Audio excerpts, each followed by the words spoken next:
I can't change things. It's like, I don't have the capital, I don't have the relationships, I don't have the this or the that. You do have a body, and you can change that. There's things you can do to move it differently, treat it differently, potentially be more kind to it. One thing I'm doing, I'm 51 years old, man. I've never stretched in my life. I've never done yoga in my life. These joints and tendons are sick of me beating them up. Catalyst for change for me all my life has been in my body. And the reason for that is it's something that I actually have some measure of control over. I can't control the external result. I can't control every time how someone's going to respond to me, what the market's doing, whatever it might be. I can control, like you and I were talking off camera, what I'm putting in here, what I'm putting in this pie hole every day. I can control my amount of hydration. I can control the training in my life. And so for me, the catalyst for change, frankly, I was 221 pounds, big and not fat. And but I knew the book was coming out and I was writing the book. And the catalyst for me to get in the most peak state I could do is to do something extreme. And so the extreme thing I did is I said, I'm gonna weigh 180 pounds in 90 days. And I got down to 177. And I did that through, intermittent fasting, caloric restriction, changing my cardio, but it was an extreme. While you were working on the book? While I was. And the reason I did it is I knew that if I could transform the internal parts of me, that the external results I was gonna produce would be that much more extraordinary. And so I'm getting the chills. Yeah, well, by the way, and you've done it as well. It's not like I'm gonna do this every single, month of my life or even every single year of my life. But to your point, if you're sitting there and you're thinking, I can't change things. It's like, I don't have the capital, I don't have the relationships, I don't have the this or the that. You do have a body, and you can change that. There's things you can do to move it differently, treat it differently, potentially be more kind to it. One thing I'm doing, I'm 51 years old, man. I've never stretched in my life. I've never done yoga in my life. These joints and tendons are sick of me beating them up.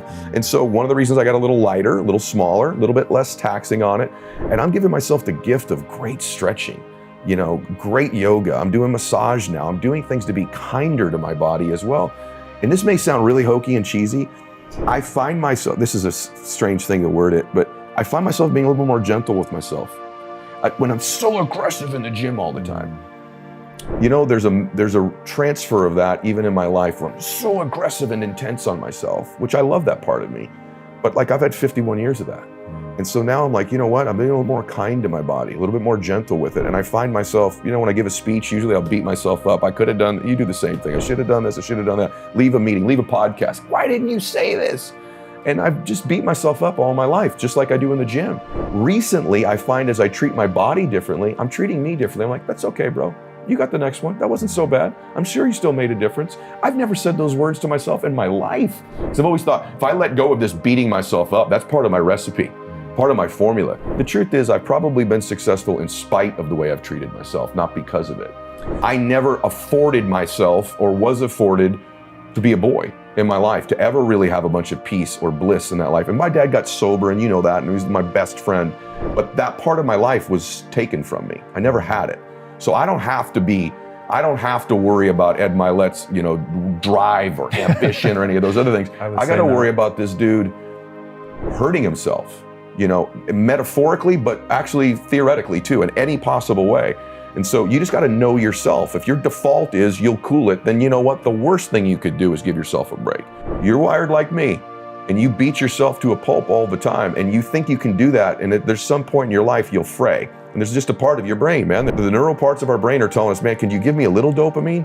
Can you give me a little hit of something blissful? Can I celebrate this a little bit? Can I be a little bit more kind to myself? Because if you don't do that, eventually you've trained your brain that you don't want to do those things. Yeah, I think learning to love yourself is critical. I always tell people, in my back pocket, I have detachment at all times, like a Buddhist style detachment. Yeah.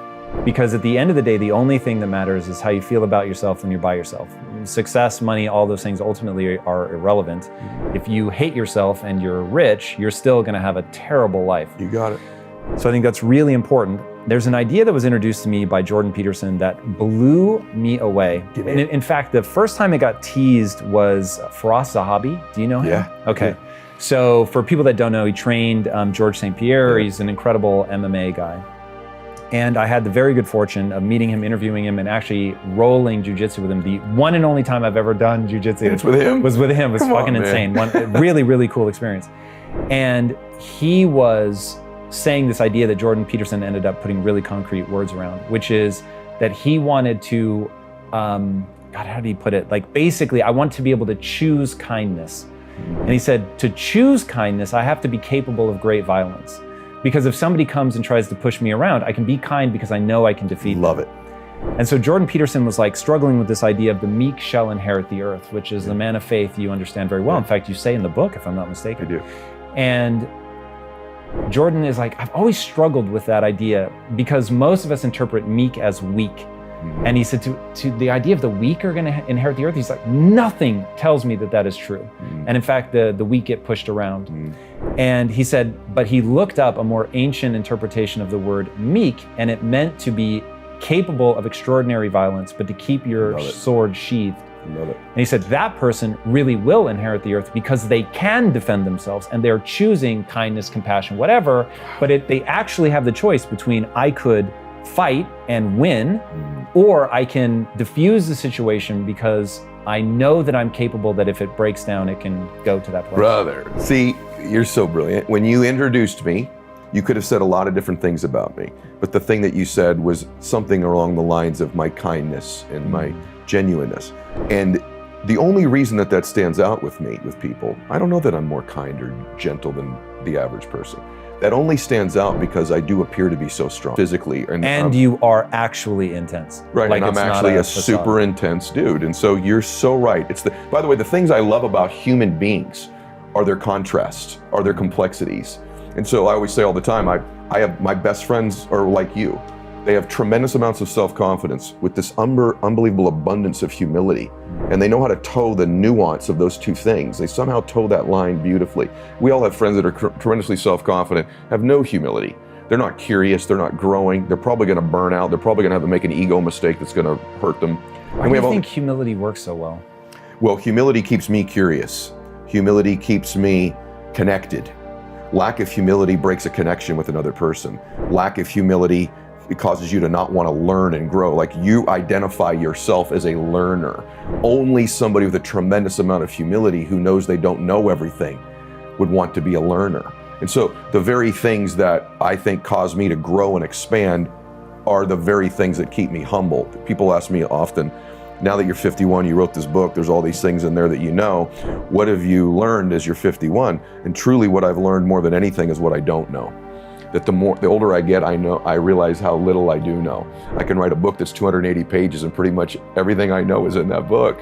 But the vast majority of things of life I don't know. And so I don't also want to have friends that just have humility that have no self-confidence, because then you're dragging them through life all the time. They're the energy drainers of your life, that humble, kind friend of yours who never believes in themselves, never does anything. You're always trying to fill them up. I don't want to be around them all the time either. I want people that have both of those things because I think they're the most successful and blissful people at the same time.